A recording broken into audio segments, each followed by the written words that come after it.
Yeah, I did change, and I'm really glad I changed. This One's Wife. Is this One's Wife and Harry 2.0? Hello, I'm H.G. Tudor. There are many royal families around the globe, the most famous of which is the British royal family. Nevertheless, it is elsewhere that we can turn to what looks like a shining example of another version of This One's Wife and Harry. Listen well and see if you can spot the similarities between what has happened between This One's Wife and Harry in relation to Princess Martha Louise and her new husband. Before we get to that, a little bit of history. King Harold is the King of Norway. He ascended to the throne on the death of King Olav.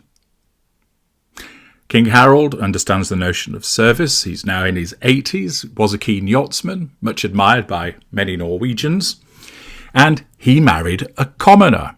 Yes, his queen, Sonja, was Miss Sonja Haraldsson, and Harold was eventually granted permission by the king to marry a commoner. This, at the time, triggered a debate about the future of the monarchy in Norway, but there was actually far less resistance to the idea of a crown prince choosing a commoner to be his wife than many had feared. And the Norwegian people accepted Crown Princess Sonja as a member of the royal family. They were married in 1968.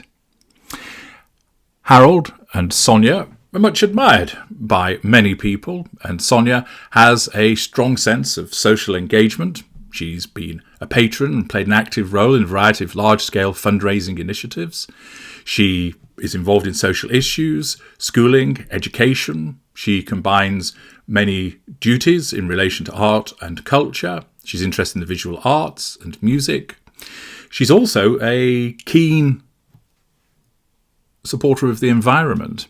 She's a notable hiker, and many nature paths and hiking trails in Norway bear her name. She's an honorary member of the Norwegian Trekking Association, and she's still seen scaling mountains not that long ago, even at an advanced age. Clearly spry and fit, despite the fact that she is getting much older. Theirs has been a solid marriage, and it's produced two offspring.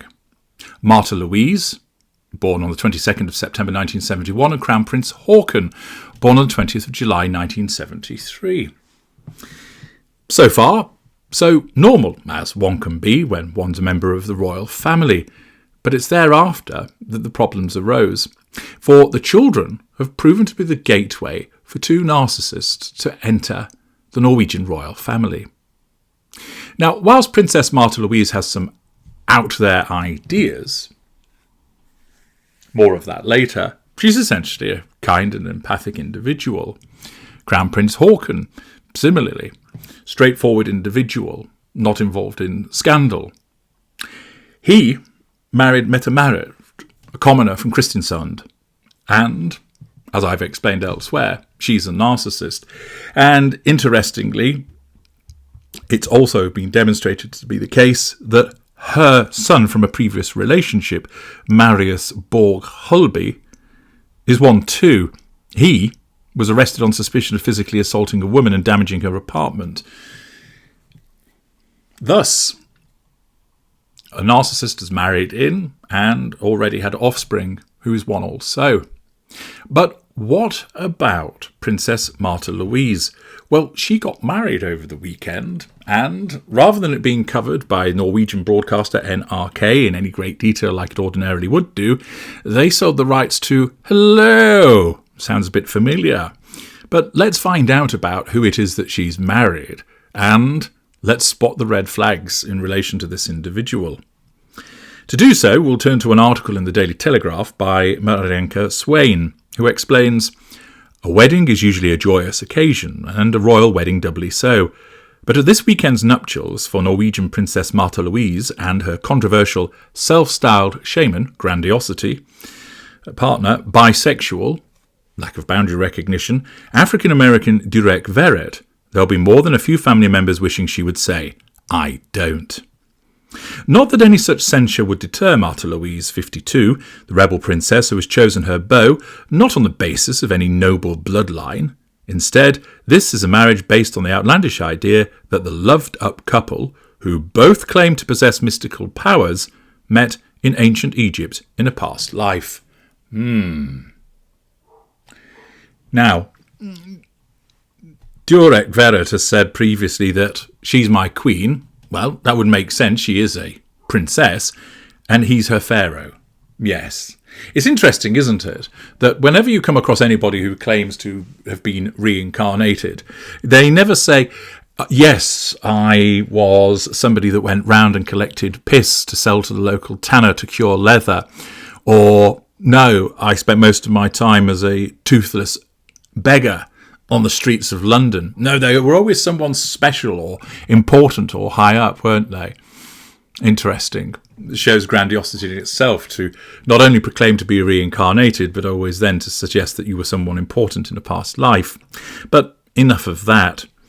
The fact is that such a claim from him is demonstrative of grandiosity and magical thinking. Yes, it's also magical thinking on her part, but her other behaviours don't support that she's a narcissist. You might just say, rather perhaps cruelly, she's mad as a box of frogs, but ultimately harmless.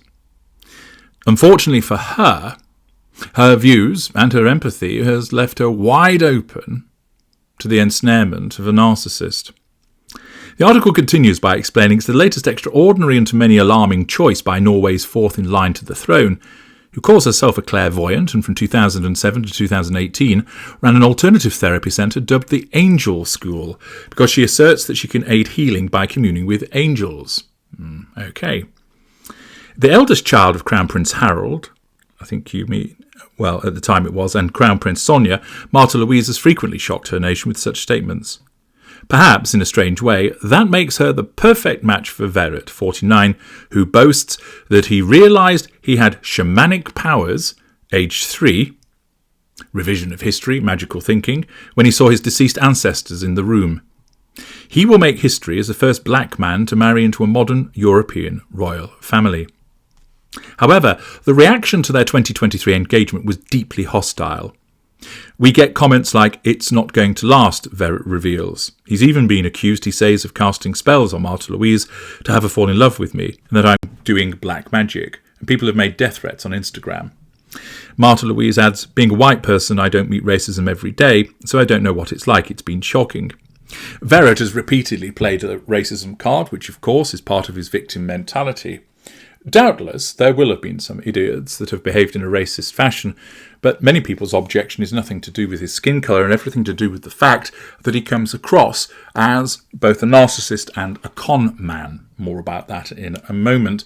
And that people can see from a country mile that this is a situation where he has latched onto a somewhat gullible and naive individual because of her beliefs and is milking it for all it's worth. That he is a cynical and unpleasant individual, and that is what they object to.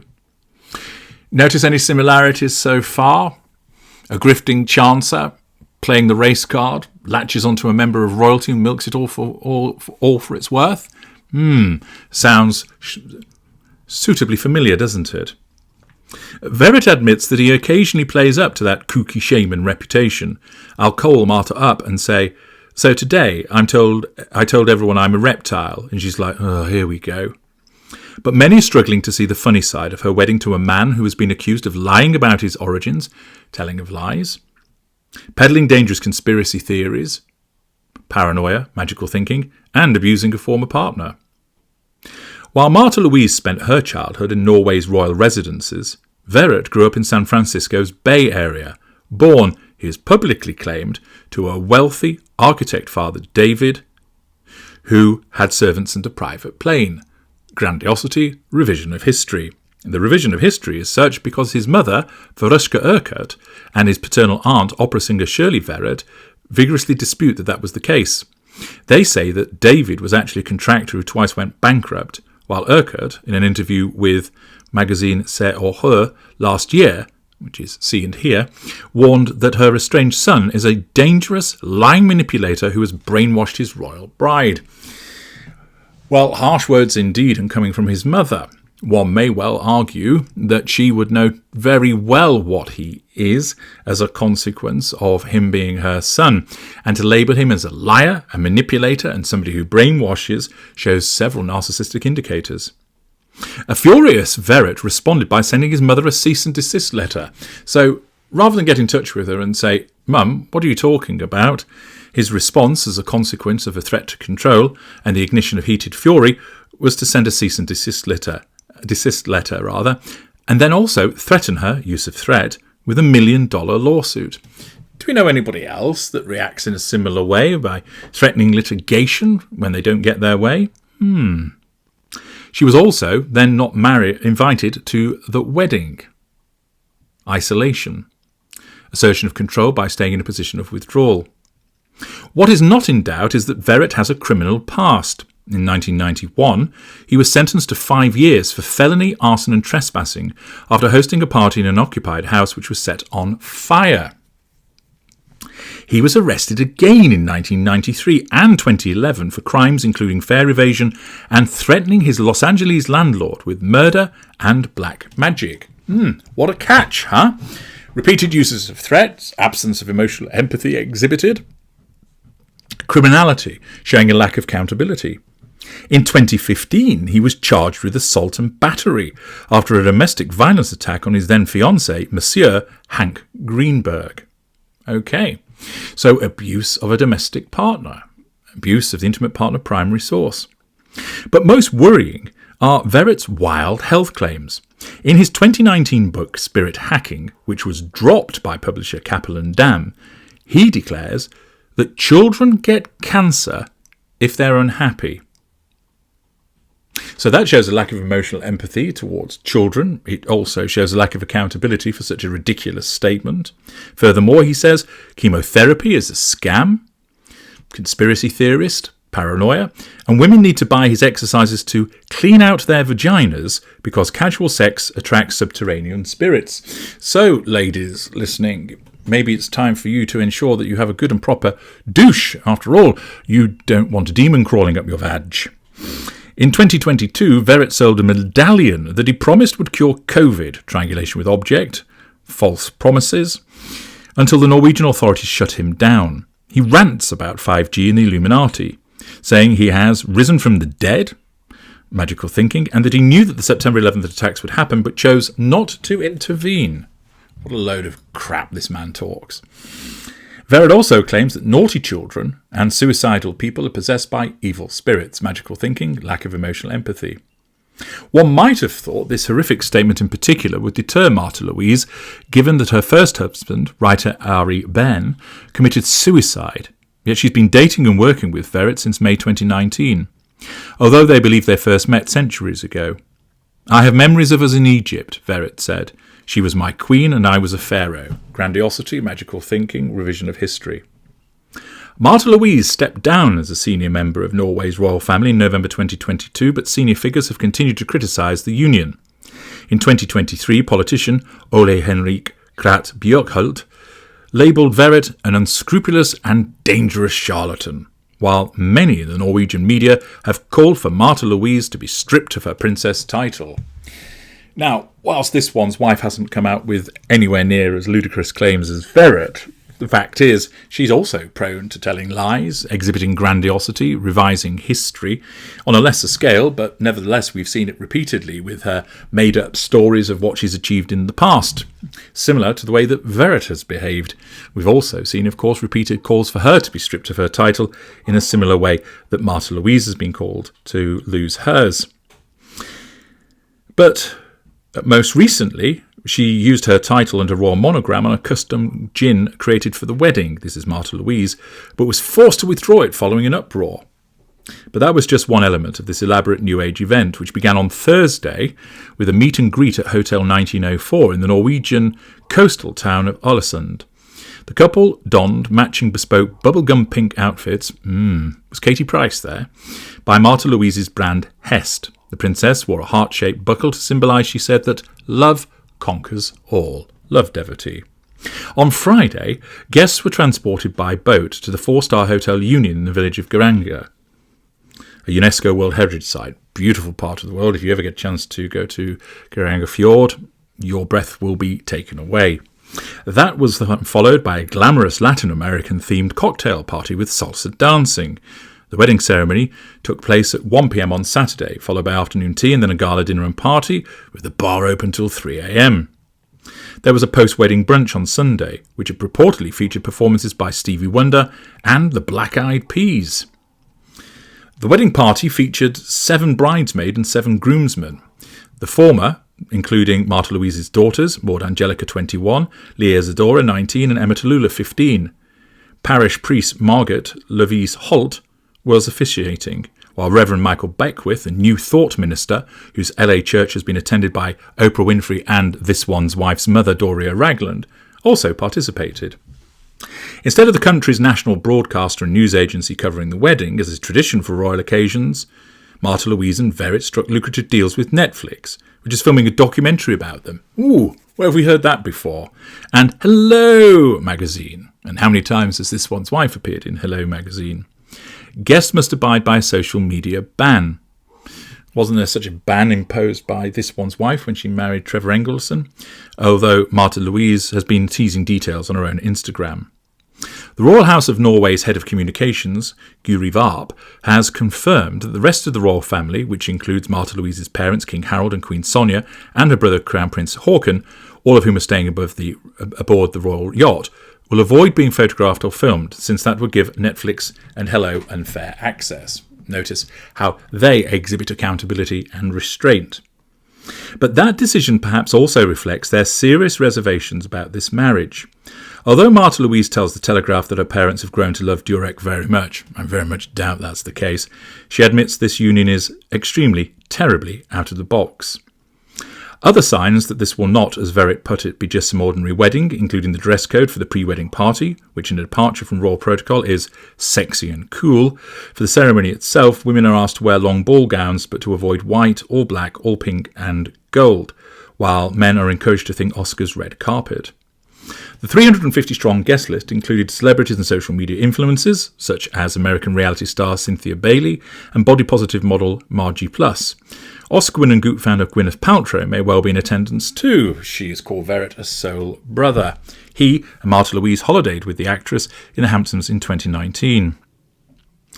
One notable absentee is 27-year-old Marius Borg-Hulby, Crown Princess Mette Marit's son from a previous relationship, who earlier this month was arrested on suspicion of physically assaulting a woman and damaging her apartment. He has admitted he was in a haze of alcohol and cocaine, blame-shifting lack of accountability.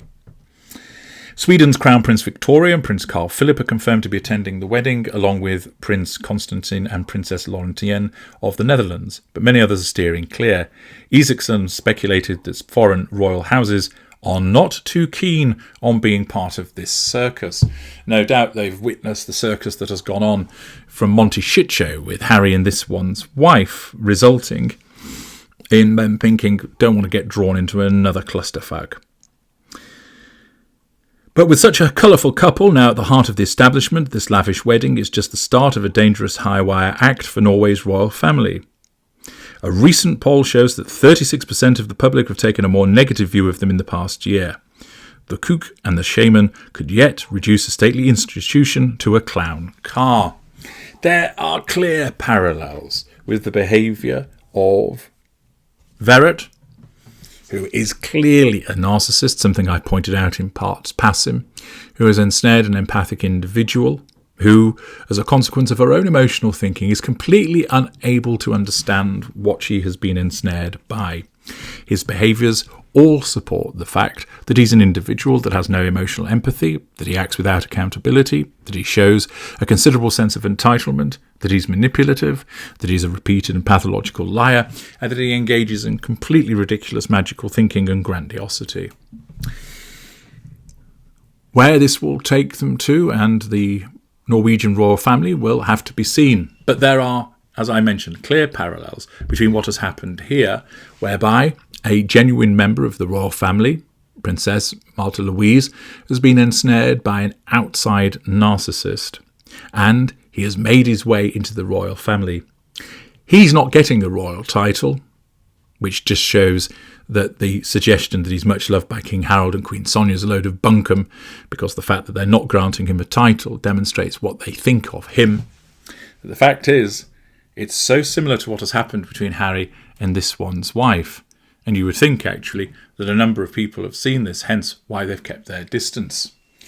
It's likely to be a 2.0. Notice the use of Netflix, the celebrity connections, all of which something that Verrett plays up to in the way that this one's wife does.